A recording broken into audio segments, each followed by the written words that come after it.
আমি অবিলম্বে হামলা করতে চাই, সবশেষে বললেন সুলতান সালাউদ্দিন আইয়ুবী। তবে আমি তাড়াহুড়ার পক্ষে নই। দুর্গের শক্ত প্রাচীরই কেবল আমাদের প্রতিবন্ধক নয়, বাইরে ছড়িয়ে থাকা খ্রিস্টান বাহিনীর সঙ্গেও মোকাবেলা করে আমাদের বিজয় অর্জন করতে হবে। জাহিদান ঠিকই বলেছে যে কার্কের ভিতরের ধ্বংসযজ্ঞে আমাদের প্রবঞ্চিত হওয়া যাবে না। তথাপি হামলা হবে অবিলম্বে। দূরত্ব তো বেশি নয়, এক রাতেই আমাদের বাহিনী কার্ক পর্যন্ত পৌঁছে যেতে পারবে। কিন্তু একটি লড়াই তাদের দুর্গের বাইরে লড়তে হবে। রওনা হওয়ার আগে কার্কের মুসলমানদের প্রস্তুত করে নিতে হবে। আমি ভেতরের যেসব তাজা খবর পেয়েছি তা হলো সেখানকার মুসলমানরা তলে তলে সংঘবদ্ধ হয়ে গেছে। আশা করা যায় আমরা দুর্গ অবরোধ করলে তারা ভিতরে নাশকতা চালিয়ে যাবে। তাদের বোন কন্যারাও মাঠে নেমে এসেছে। 4টি মাত্র মেয়ে খ্রিস্টানদের যে পরিমাণ ক্ষতিসাধন করেছে, 50 সদস্যের 4টি বাহিনীর পক্ষেও তা সম্ভব ছিল না। আমরা শহরে আমাদের কমান্ডো ঢুকিয়ে দেওয়ারও চেষ্টা করব। কমান্ডো যদি পাঠাতেই হয় তাহলে এক্ষুনি প্রেরণ করুন। আগুনের ভয়ে কার্কের যেসব নাগরিক পালিয়ে এসেছিল তারা অবশ্যই ফিরে যাবে। তাদের ছদ্মবরণে আমরা শহরে কমান্ডো ঢুকিয়ে দিতে পারি। এরপর কিন্তু সম্ভব হবে না। অনুমতি দিন, তাদের নিয়ে আজই আমি রওনা হয়ে যাই। সঙ্গে কোনো অস্ত্র নিতে হবে না, অস্ত্র ওখান থেকেই সংগ্রহ করা যাবে। সুলতান সালাউদ্দিন আইয়ুবীর বলার মাঝে বলে উঠলেন বার্জিস।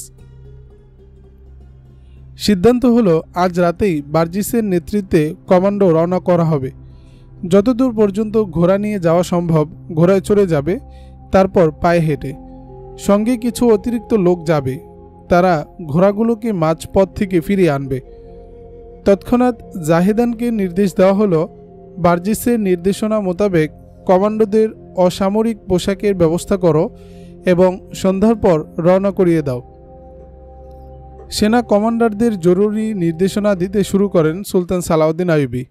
বললেন, তোমাদের মনে রাখতে হবে যে বাহিনীটি দিয়ে আমরা কার্ক আক্রমণ করাতে যাচ্ছি এটি সেই বাহিনী নয় যারা সবক বিজয় করেছিল। এরা মিশর থেকে আগত সেই সব সৈনিক যাদের মধ্যে দুশমন অস্থিরতা সৃষ্টি করে রেখেছিল। অবরোধ করে যুদ্ধ করার অভিজ্ঞতা তাদের নেই। কাজেই সর্বক্ষণ কমান্ডারদের সতর্ক থাকতে হবে। আমার তো এও সন্দেহ হচ্ছে যে এ বাহিনীর মধ্যে বিকৃত চিন্তা সৈন্যও আছে। যে বাহিনীটিকে আমি নিজের হাতে রেখেছি তারা তুর্কি ও শামী। নুরুদ্দিন জঙ্গির প্রেরিত বাহিনীটিকেও আমি আমার কাছে রিজার্ভ রাখব। পরিস্থিতি তোমাদের প্রতিকূলে চলে গেলে ভয় পেয়ে পেছনে সরে এসো না, আমি তোমাদের পিছনে থাকব। আর হ্যাঁ, তোমরা কার্কের মুসলমানদের আশায় বসে থেকো না। আমি তাদের জন্য যে পয়গাম প্রেরণ করব তা কখনো এমন হবে না যে তারা এমন ঝুঁকি বরণ করে নেবে যে তাদের মহিলাদের ইজ্জত নিরাপদ থাকবে না। আমি তাদের কাছে এত বেশি কোরবানি চাইব না। তারা খ্রিস্টানদের শাসনাধীন, অসহায়, অপারগ, নির্যাতনের শিকার। আমরা যাচ্ছি তাদের আজাদি ও মুক্তির জন্য, তাদের ভরসায় নয়। কার্কের মুসলমানদের ঘরে ঘরে খ্রিস্টানদের হানা অব্যাহত থাকে 5 দিন পর্যন্ত। সন্দেহবশত গ্রেফতার হয় বেশ কজন মুসলমান।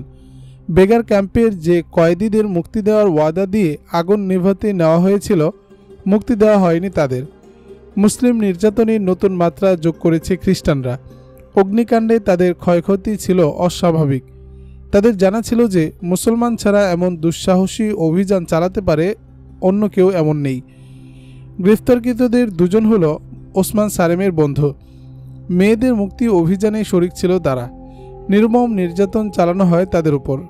তবু কোনো তথ্য মিলছে না খ্রিস্টানদের। গ্রেফতারকৃতদের মধ্যে এই 2 যুবকের হৃদয়ে লুকায়িত আছে সব তথ্য, কিন্তু মুখ তাদের বন্ধ। নির্মম নির্যাতনে শরীরের জোড়াগুলো আলগা হয়ে গেছে তাদের, তবু মুখ খুলছে না তারা। অবশেষে নিজে কয়েদখানায় এসে উপস্থিত হন হরমোন। দৃষ্টি তার এই 2 যুবকের উপর। হরমোনের মুসলমান গুপ্তচররা জানিয়েছে যে এরা 2 জন আগুন লাগানোর ঘটনায় জড়িত। সংবাদদাতা 2 জন মুসলমান। 2 জনই এই 2 যুবকের প্রতিবেশী। অর্থে বংশে সাধারণ মানুষ, কিন্তু এখন চলে ঘোড়া গাড়িতে করে। খ্রিস্টানদের দরবারে তাদের অবাধ যাতায়াত। এক একজনের 2-3টি করে বউ। মদ চলে রীতিমতো। গ্রেফতারকৃত এই 2 যুবককে তারা আগুন লাগার ঘটনার রাতে কোথাও সন্দেহজনক অবস্থায় দেখেছিল তারাই ধরে দিয়েছে যুবকদের। কয়েদখানায় এসে যুবকদের অবস্থা দেখে হরমোন বুঝতে পারলেন যে নির্যাতনে মুমূর্ষু অবস্থায় এসেও যুবকরা যখন কিছু বলছে না, তো এদের নিকট থেকে আর তথ্য পাওয়ার আশা করা যায় না। নির্যাতন এদের গা সহা হয়ে গেছে। যুবকদের সঙ্গে করে নিয়ে যান হরমোন। উন্নত খাবার খাওয়ান, মমতা দেখান তাদের প্রতি, ডাক্তার এনে চিকিৎসা করান, ওষুধ খাওয়ান। তারপর তাদের শুইয়ে দেন আরাম বিছানায়। মুহূর্তের মধ্যে তারা গভীর নিদ্রায় তলিয়ে যায়। হরমোন বসে পড়েন দুজনের মাঝখানে। কিছুক্ষণ পর বিড়বিড় করে উঠে একজন। ঘুমের ঘোরে স্পষ্ট ভাষায় বলতে শুরু করে, আমি কিছু জানি না, আমার দেহটা কেটে টুকরো টুকরো করে ফেলো, আমি কিছুই বলতে পারবো না, কোনো কথা জানা থাকলেও বলবো না। তোমরা তোমাদের গলায় ক্রুশ ঝুলিয়ে রাখো, আর আমি আমার গলায় বেঁধে রেখেছি পাক কোরআন। তুমি আগুন লাগিয়েছ, হরমোন বললেন। তুমি খ্রিস্টানদের কোমর ভেঙে দিয়েছ। তুমি বাহাদুর, মরে গেলে মানুষ তোমাকে শহীদ বলবে। আমি যদি মরে যাই, আবার বিড়বিড় করে যুবক, আমি যদি মরে যাই তাহলে যতক্ষণ পর্যন্ত আমার দেহে প্রাণ থাকবে ততক্ষণ পর্যন্ত ঈমানও থাকবে। প্রাণ বের হয়ে যাবে তো ঈমান বের হবে না। যুবকের ঘুমন্ত মস্তিষ্কে নিজের মনের কথা ঢুকিয়ে দেওয়ার চেষ্টা করছেন হরমোন, কিন্তু যুবকের মস্তিষ্ক কোনো কথাই গ্রহণ করছে না তার। এমন সময়ে বিড়বিড় করে ওঠে অপর যুবকও। এবার তার প্রতি মনোনিবেশ করেন হরমোন। ঘুমের ঘরে তার থেকেও কথা নেওয়ার চেষ্টা করেন তিনি। সঙ্গে তার আরও ৩-৪ জন গোয়েন্দা। দীর্ঘ প্রচেষ্টার পর হতাশার নিঃশ্বাস ছেড়ে হরমোন বললেন, আর চেষ্টা করা বৃথা। এদের মুখ থেকে তোমরা কোনো কথা বের করতে পারবে না। মনে হয় লোকগুলো নির্দোষ, তবে কিন্তু আপন বিশ্বাস ও চেতনায় বড় পাকা। তৈলাক্ত খাবারের সঙ্গে মিশিয়ে আমি এদেরকে যে পরিমাণ হাসিস খাইয়েছি, তা যদি একটি ঘোড়াকে খাওয়াতাম তাহলে ঘোড়া কথা বলতে শুরু করত। কিন্তু এদের উপর কোনো ক্রিয়াই হলো না। তার অর্থ এদের জাতীয় চেতনা, এরা যাকে ঈমান বলে, এদের আত্মায় ঢুকে গেছে, আর এদের আত্মার উপর তোমরা নেশা প্রয়োগ করতে পারবে না। অন্যথায় বলতে হবে এরা নির্দোষ। ঘটনার সঙ্গে এদের কোনো সম্পর্কই নেই। ঠিকই এরা নির্দোষ। খ্রিস্টানরা যাকে অপরাধ মনে করে, এই মুসলমান যুবকদের কাছে তা সোয়াবের কাজ। খ্রিস্টানদের দৃষ্টিতে যা সন্ত্রাস, এই মুসলমানদের কাছে তা জিহাদ। আগুন লাগানো ও অপহৃত মেয়ে দুটোর উদ্ধার অভিযানের এরা সক্রিয় কর্মী, তবে এরা নিরপরাধ। হাসিস তাদের অজ্ঞান করে তুলেছিল। নেশার প্রভাবে বিবেক ঘুমিয়ে পড়েছিল তাদের, কিন্তু তাদের আত্মা ছিল সজাগ। তাদের মুখ থেকে সামান্য ইঙ্গিতও নিতে পারেনি খ্রিস্টানরা। অগত্যা তারা এই সিদ্ধান্তে উপনীত হয় যে ছেলেগুলো বেকসুর। যুবক দুটোর যখন চোখ খুলে, তখন জনমানবহীন এক স্থানে পড়ে আছে তারা। অচেতন অবস্থায় খ্রিস্টানরা তাদের সেখানে ফেলে এসেছিল। জাগ্রত হয়ে চোখাচোখি করে দুজন, তারপর উঠে চলে আসে যার যার বাড়িতে। কার্কের পরিস্থিতি এখন শান্ত। এখন আগুনও নিভে গেছে। মুসলিম বাহিনীর আক্রমণ সংবাদেরও সত্যতা পাওয়া যায়নি। এবার দলে দলে ফিরে আসতে শুরু করেছে পালিয়ে যাওয়া নাগরিকরা। দুর্গের ফটক খুলে দেওয়া হলো। স্রোতের মতো ঢুকতে শুরু করলো জনতা। এদেরই সঙ্গে ঢুকে পড়েছিলেন বার্জিস, সঙ্গে তার 15 জন কমান্ডো। কার্কের মানুষ দেখল নিতান্ত সরল সোজা যে মুচি রাস্তায় বসে মানুষের জুতা মেরামত করত, 3 দিনের অনুপস্থিতির পর আবার এসে বসে পড়েছে রাস্তায়। 15 জন কমান্ডোকে ওসমান সারেম ও তার বন্ধুদের সহযোগিতায় রাতারাতি মুসলমানদের ঘরে লুকিয়ে রেখেছিলেন তিনি। তাদের কেউ এখন দোকানের কর্মচারী, কেউ খ্রিস্টানদের আস্তাবলের সহিস, কেউ মসজিদের খাদেম। এবার তাদের দেখতে হবে সুলতান সালাউদ্দিন আইয়ুবী শহর আক্রমণ করলে ভিতর থেকে তারা কি সহযোগিতা করতে পারবে। খুঁজে পেতে কর্তব্য স্থির করে তারা, তা হলো কোনো এক স্থান দিয়ে দুর্গের প্রাচীর ভেঙে সুলতানের বাহিনীকে ভিতরে প্রবেশ করার সুযোগ করে দেওয়া। এ কাজের জন্য পরিবেশ তৈরি করতে শুরু করেছে তারা। যুব সংগঠনের সদস্য বৃদ্ধি করেছে ওসমান, প্রস্তুত করে তুলেছে অনেক মেয়েকে, কিন্তু ছায়ার মতো তার পিছনে লেগে আছে রাইনি আলেকজান্ডার। রাইনি পথ আগলে ধরছে ওসমান সারেমের, ঘন ঘন যাওয়া আসা করছে তার বাড়িতে। একদিন কৌতূহলবশত মেয়েটি ওসমান সারেমকে জিজ্ঞেস করে বসে, আন্নুর কোথায় ওসমান? তোমার জাতির কোনো এক পাপিষ্টের কাছে, জবাব দেয় ওসমান। ওর উপর আল্লাহর লানত। লানত নয়, রহমত বলো ওসমান, রাইনি বলল। যারা আমাদের বিরুদ্ধে লড়াই করে মৃত্যুবরণ করে তাদের তোমরা শহীদ বলো। আন্নুর শহীদ হয়ে গেছে। হঠাৎ চমকে ওঠে ওসমান। কোনো জবাব খুঁজে পেল না সে। আর মেয়ে দুটোকে উদ্ধার করে আনার কাজে তুমিও ছিলে, রাইনি বলল। তবে এখনও তুমি গ্রেফতার হওনি। আমি না বলেছিলাম তোমার ও কয়েদখানার মাঝে আমার অস্তিত্ব প্রতিবন্ধকতা সৃষ্টি করে রেখেছে? বলো ওসমান, আর কত ত্যাগ চাও তুমি? ওসমান সারেম যুবক, দেহে জোশ জজবা যতটুকু, বুদ্ধি বিবেক ততটুকু নেই। বিচক্ষণতা অভাব আছে ছেলেটার। রাইনির কথাগুলো অস্থির করে তুলে থাকে। মেয়েটাকে জিজ্ঞেস করে, রাইনি, আমার কাছে কি চাও তুমি? প্রথমত তুমি আমার ভালোবাসা বরণ করে নাও। দ্বিতীয়ত এসব গোপন সন্ত্রাসী তৎপরতা থেকে ফিরে আসো। জবাব দেয় রাইনি। তুমি তোমার সরকার ও তোমার জাতিকে ভালোবাসো। তোমার হৃদয়ে আমার ভালোবাসা যদি এতই গভীর হয়ে থাকে, তাহলে আমার জাতির প্রতি সমবেদনা দেখাচ্ছ না কেন? বলল ওসমান সারেম। আমার না নিজ জাতির প্রতি ভালোবাসা আছে, না তোমার জাতির প্রতি, বলল রাইনি। আমি বুঝি শুধু তোমাকে। এসব ভয়ঙ্কর তৎপরতা থেকে আমি তোমাকে ফিরে আসতে বলছি এজন্য যে তুমি মারা যাবে, অর্জন হবে না কিছুই। আমি আবেগতাড়িত নই, যা বাস্তব তাই শুধু তোমাকে বলছি। সুলতান সালাউদ্দিন আইয়ুবী কার্ক জয় করতে পারবেন না। আমি আব্বার নিকট থেকে শুনে বলছি। এবার যুদ্ধ অবরোধের হবে না, যুদ্ধ হবে কার্কের বাইরে অনেক দূরে। আমাদের কমান্ডাররা আইয়ুবীর কৌশল ধরে ফেলেছেন। শোবকের পরাজয় থেকে তারা শিক্ষা নিয়েছেন। আইয়ুবীর বাহিনী এবার দুর্গ অবরোধের সুযোগই পাবে না।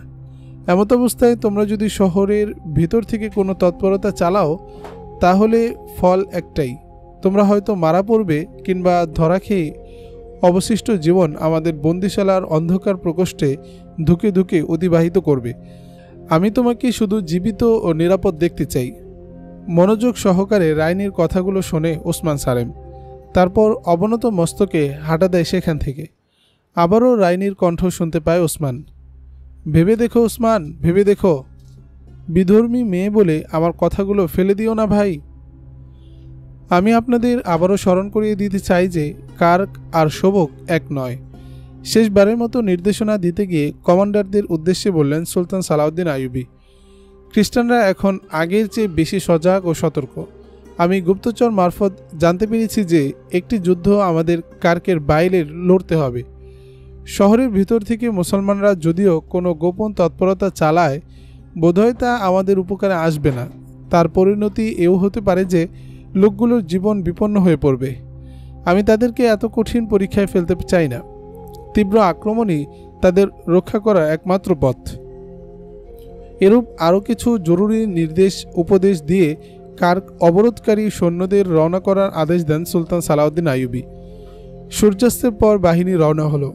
দূরত্ব বেশি নয়। সুবহে সাদিকের আগে আগেই শহরের উপকণ্ঠে পৌঁছে যায় বাহিনী। অবরোধের বিন্যাসের সম্মুখে অগ্রসর হয় এখান থেকে। পথে কোনো খ্রিস্টান সৈনিক চোখে পড়ল না তাদের। এ এক বিস্ময়কর ব্যাপার। তারা শুনেছিল খ্রিস্টান বাহিনী শহরের বাইরে ছাউনি ফেলে অবস্থান নিয়ে আছে। কার্ক দুর্গ অবরোধ করে ফেলে মুসলিম বাহিনী। দুর্গের প্রাচীরের উপর থেকে তীর বর্ষণ শুরু হয়। তীব্র জবাবি হামলা থেকে বিরত থাকে মুসলিম বাহিনী। কোথায় প্রাচীর ভেঙে বা ছিদ্র করে ভিতরে প্রবেশ করার সম্ভাবনা খতিয়ে দেখছে কমান্ডাররা। তীরন্দাজদেরও বিরত রাখেন তারা। কার্ক সম্পর্কে অভিজ্ঞ গুপ্তচররা শহরের অবস্থান সম্পর্কে ধারণা দিচ্ছে কমান্ডারদের। সুলতান সালাউদ্দিন আইয়ুবীর বাহিনী দুর্গ অবরোধ করেছে, এ সংবাদ এখনও পায়নি নগরবাসী। অবরোধ এখনও সম্পন্ন হয়নি। পিছনটা সম্পূর্ণ উন্মুক্ত। দুটি ফটক আছে সেদিকটায়। হঠাৎ অগ্নিগোলা নিক্ষেপ হতে শুরু করে দুর্গের ভিতরে সেনা অবস্থানের উপর। মিনজানিকের মাধ্যমে বাইরে থেকে নিক্ষেপ করা হচ্ছে সেগুলো। এটি সুলতান সালাউদ্দিন আইয়ুবীর আবিষ্কার। টের পেয়ে গেছে নগরবাসী। তারা দেখতে পাচ্ছে তাদের সৈন্যরা দুর্গের প্রাচীরে উঠে বাইরের দিকে তীর ছুড়ছে সমানে। আতঙ্ক ছড়িয়ে পড়ে জনমনে। নিজ নিজ ঘরে লুকিয়ে পড়ে ইহুদি ও খ্রিস্টান নাগরিকরা। সিজদায় পড়ে যায় মুসলমানরা। সুলতান সালাউদ্দিন আইয়ুবীর বিজয়ের জন্য দোয়া করছে তারা। বিপজ্জনক তৎপরতায় লিপ্ত কিছু মুসলমান। তারা সমাজের যুবক শ্রেণী। মেয়েরাও আছে এদের মধ্যে।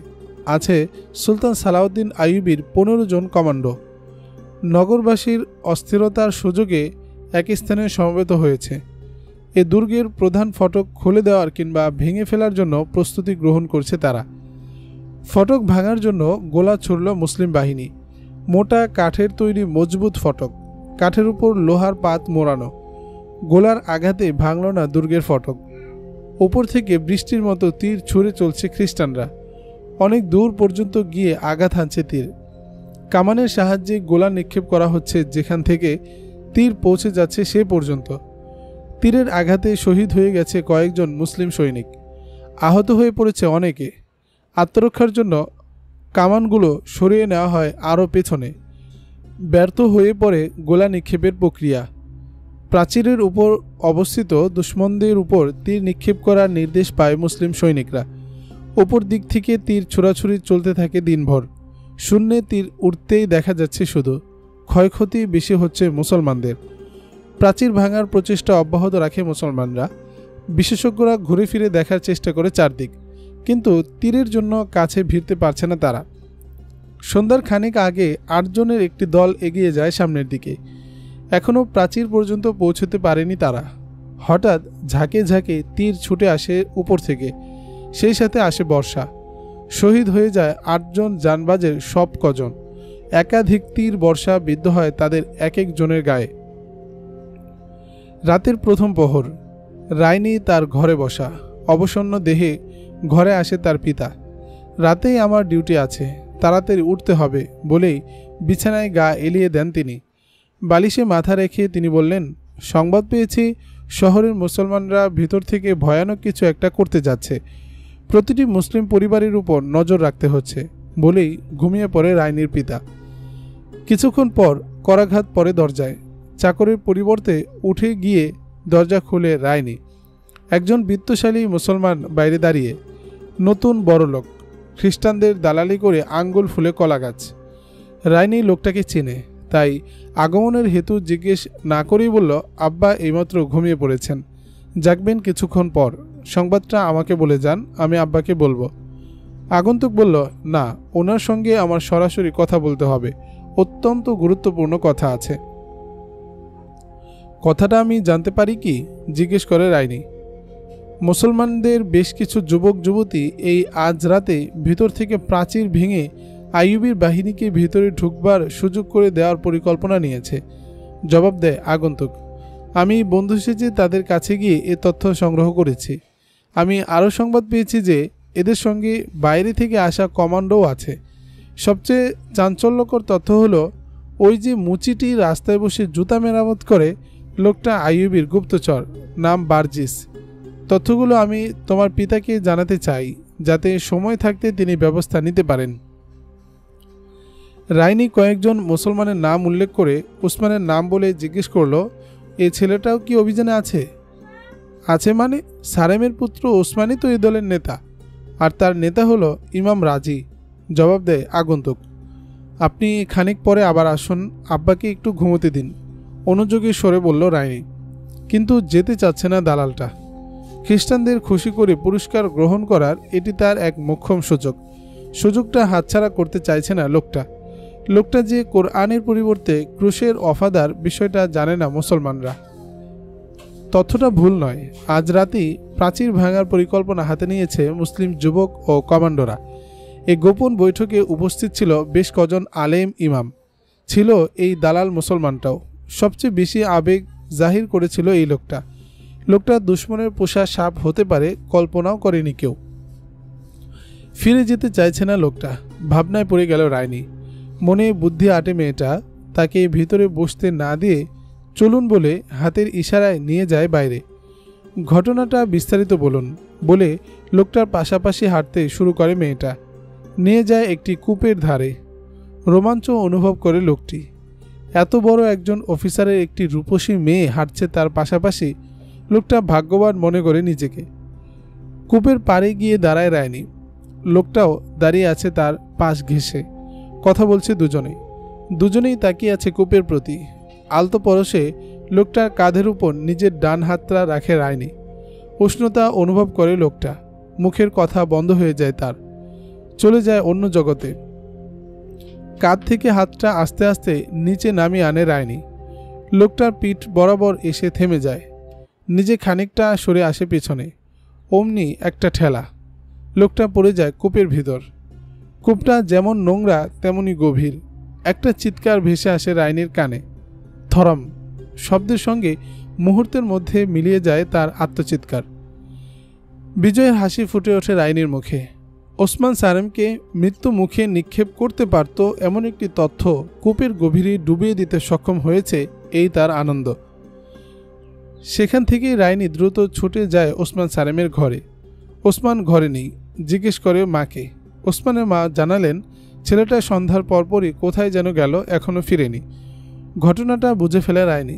বন্ধুদের নিয়ে প্রাচীর ভাঙার অভিযানেই গেছে ওসমান। ওসমানকে বারণ করতে এসেছিল রাইনি। এক দালাল শেষ হয়েছে ঠিক, ওদের ভিতরে আরও কেউ দালাল যে নেই তার গ্যারান্টি কি? অন্য কেউ যদি খ্রিস্টানদের কাছে তথ্যটা জানিয়ে দেয় তবে তো ধরা পড়ে যাবে ওসমান। হন্তদন্ত হয়ে ঘর থেকে বেরিয়ে পড়ে রাইনি। দুর্গের যেদিক থেকে ওসমানরা প্রাচীর ভাঙার পরিকল্পনা নিয়েছিল ছুটে যায় সেদিকে।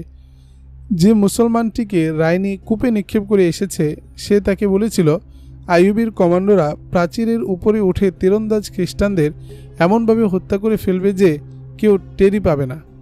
যুবক যুবতীর নিচ থেকে খুঁড়ে খুঁড়ে প্রাচীর ভেঙে ফেলবে। দুর্গের প্রাচীর মাটির তৈরি, এত চওড়া যে দুটি ঘোড়া পাশাপাশি দৌড়াতে পারে অনায়াসে। এই প্রাচীর খুঁড়ে খুঁড়ে ভেঙে ফেলা শুধু কষ্টসাধ্যই নয়, দুঃসাধ্যও বটে। প্রয়োজনে যুদ্ধ করার প্রস্তুতিও নিয়ে রেখেছে ওসমান বাহিনী। সঙ্গে আছে তাদের খঞ্জর ও বর্ষা। সে এক দুঃসাহসী অভিযান, যা ব্যর্থ হওয়ার আশঙ্কাই প্রবল। প্রাচীর ভাঙার জন্য তারা প্রাচীরের এমন একটি স্থান নির্বাচন করে নিয়েছে যেখানে ধরা পড়ার সম্ভাবনা অপেক্ষাকৃত কম। নির্দিষ্ট স্থান অভিমুখে রওনা হয়ে গেছে ওসমান বাহিনী। রাইনিও ছুটে চলেছে সেদিকে। ওসমান সারেমকে এই বিপজ্জনক অভিযান থেকে ফেরাতেই হবে রাইনির।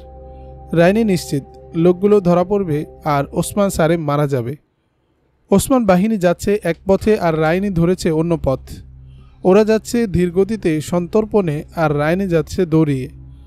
ওসমানদের আগেই গন্তব্যে পৌঁছে যায় রাইনি। অন্ধকারে এদিক ওদিক তাকায় রাইনি। পাগলের মতো হয়ে গেছে মেয়েটা। হঠাৎ পেছন থেকে কে একজন ধরে ফেলে তাকে, টেনে নিয়ে যায় আড়ালে। লোকটা একজন খ্রিস্টান ফৌজি। রাইনির পরিচয় জানতে চায় ফৌজি। পিতার নাম উল্লেখ করে পরিচয় দেয় রাইনি। তাকে সেখান থেকে সরে যেতে বলে ফৌজি, কিন্তু রাইনি নড়ছে না এক পাও। ওসমানকে বাঁচাতেই হবে তার। খ্রিস্টানদের বিশাল এক বাহিনী লুকিয়ে আছে এখানে। ফৌজি রাইনিকে বলে মুসলমানদের একটি দল দেয়াল ভাঙার জন্য রাতে এখানে আসার কথা। ওদের ধরার জন্য আমরা উৎ পেতেছি। অপর এক মুসলমান চর খ্রিস্টানদের কানে দিয়েছে সংবাদটা। খ্রিস্টান সৈনিকদের এখান থেকে চলে যেতে বলতে পারে না রাইনি। তার উদ্দেশ্য ওসমানকে রক্ষা করা। একজন মুসলমান যুবকের ভালোবাসা অন্ধ করে তুলেছে মেয়েটাকে। ইত্যবসরে একজন সৈনিক বলে উঠল, তথ্য ভুল নয়, ওরা আসছে। কেঁপে উঠে রাইনি, চিৎকার করে বলে, ওসমান ফিরে যাও, ফিরে যাও বলছি ওসমান। রাইনির মুখে হাত চেপে ধরে কমান্ডার, বলে মেয়েটা গুপ্তচর মনে হয়, একে বন্দি করো। কিন্তু রাইনিকে গ্রেফতার করার সুযোগ আর পেল না খ্রিস্টানরা। প্রচণ্ড কোলাহল ভেসে এলো দূর থেকে। খ্রিস্টানদের ফাঁদে এসে আটকা পড়েছে ওসমান বাহিনী। সংখ্যায় খ্রিস্টানরা বিপুল। জানবাজ মুসলিম বাহিনীটি নিজেদের সামলে নেওয়ার আগেই বেষ্টনীতে পড়ে গেছে খ্রিস্টানদের। প্রদীপ জ্বলে ওঠে চারদিকে, আলোকিত হয়ে যায় সমগ্র এলাকা। মুসলমানদের হাতে খনন যন্ত্র, বর্ষা ও খঞ্জর। পালাবার কোনো সুযোগ নেই তাদের। গ্যারাকলে আটকা পড়ে গেছে দুঃসাহসী এই মুসলিম জানবাজ বাহিনীটি। 11 জন মেয়ে আছে দলে। খ্রিস্টান কমান্ডার উচ্চ কণ্ঠে বলল, মেয়েগুলোকে জীবিত গ্রেফতার করে নাও। খ্রিস্টানদের একজন ঘোষণা করল, মুজাহিদগণ পালাবে না, কিন্তু মেয়েগুলোকে একজন একজন করে সঙ্গে রেখে লড়াই চালিয়ে যাও। দুদলে যুদ্ধ শুরু হলো। তীব্র এক রক্তক্ষয়ী লড়াই। মুসলমানদের সব কজনই প্রশিক্ষিত লড়াকু। সংখ্যায় নগণ্য হওয়া সত্ত্বেও তারা খ্রিস্টানদের অস্থির করে তোলে। বীর বিক্রমে লড়াই করছে মেয়েরাও, উত্তেজিত করছে যুবকদের। তাদের ধরতে আসা বেশ কজন খ্রিস্টানকে খঞ্জরের আঘাতে জমের হাতে তুলে দেয় তারা। ইতিমধ্যে এসে পড়ে খ্রিস্টানদের আরও 2 প্লাটুন সৈনিক। যুদ্ধ চলছে ঘোরতর। ভেসে আসে উচ্চকিত এক নারী কণ্ঠ, বেরিয়ে যাও ওসমান, ওসমান তুমি যে করে হোক পালাও। এটি রাইনির কণ্ঠ। প্রাণপণ লড়ে যাচ্ছে ওসমান। একজন খ্রিস্টান চলে আসে তার সামনে। ওসমানের হাতে খঞ্জর আর খ্রিস্টান সৈনিকটির হাতে তরবারি। এই বুঝি শেষ হয়ে গেল ওসমান। হঠাৎ, নিতান্তই হঠাৎ, একটি খঞ্জর এসে ঢুকে যায় খ্রিস্টান সৈনিকটির পিঠে। খ্রিস্টান লুটিয়ে পড়ে মাটিতে। ছুটে পড়ে যায় হাতের তরবারিটা। এটি রাইনির খঞ্জর। ওসমানকে তরবারি আঘাত থেকে রক্ষা করার জন্য রাইনি খঞ্জর সেধিয়ে দিল তার এক স্বজাতির পিঠে। ছুটে আসে আরেক খ্রিস্টান, তুলে নেয় মাটিতে পড়ে থাকা তরবারিটা, ঝাঁপিয়ে পড়ে রাইনির উপর। রাইনির সাহায্যে এগিয়ে যায় ওসমান। মোড় ঘুরিয়ে দাঁড়ায় খ্রিস্টান, আঘাত হানে ওসমানের উপর। তরবারির আঘাত খেয়ে ওসমান পড়ে যায় মাটিতে। শহীদ হয়ে যায় ওসমান। একজন একজন করে শহীদ হয়ে গেছে সব কজন জানবাজ। বেঁচে আছে শুধু দুজন, মেয়ে দুটি। খ্রিস্টানদের ঘেরাওয়ে এখন আবদ্ধ তারা। হাতে তাদের খঞ্জর। ঘেরাও সংকীর্ণ হয়ে আসে ধীরে ধীরে। খ্রিস্টানরা আত্মসমর্পণ করতে বলে তাদের। পরস্পর মুখ চাওয়াচাওয়ি করে অসহায় মেয়ে দুটো। সিদ্ধান্ত নিয়ে ফেলে চোখের ইশারায়, জীবন তো ধরা খাওয়া যাবে না। আত্মহত্যা করে হলেও খ্রিস্টান পশুদের হাত থেকে সম্ভ্রম রক্ষা করতে হবে। রক্ষা করতে হবে সতীর্থদের। মুহূর্তের মধ্যে হাতের খঞ্জর বুকে স্থাপন করে মেয়ে দুটো। তারপর সেদিয়ে দেয় নিজ নিজ হৃৎপিণ্ডে। একই সময়ে দুজন ধরাম করে পড়ে যায় মাটিতে। খ্রিস্টানদের হাতে আহত অবস্থায় বন্দী হয় রাইনি। ওসমানকে বাঁচাতে পারল না মেয়েটি। এই দুঃখে পাগলের মতো হয়ে গেছে সে। দুর্গের দেয়াল ভাঙার আশা শেষ হয়ে গেছে। বন্ধ হয়ে গেছে ভিতরের মুসলমানদের তৎপরতা। শহীদ হয়ে গেছে আইয়ুবের প্রেরিত 15 জন জানবাজ। শাহাদাত বরণ করেছেন বার্জিস। কিন্তু শুধু এ কজনই সুলতান সালাউদ্দিন আইয়ুবের একমাত্র ভরসা নয়। কার্ক দুর্গের পতন ঘটিয়েই ছাড়বেন তিনি। অবরোধের সবে মাত্র দ্বিতীয় দিন। অপরদিকে খ্রিস্টানরাও সঙ্গবদ্ধ। কার্ক দুর্গের দখল তারা সুলতান সালাউদ্দিন আইয়ুবের হাতে ছাড়বে না কিছুতেই। দ্বিতীয় খণ্ড সমাপ্ত।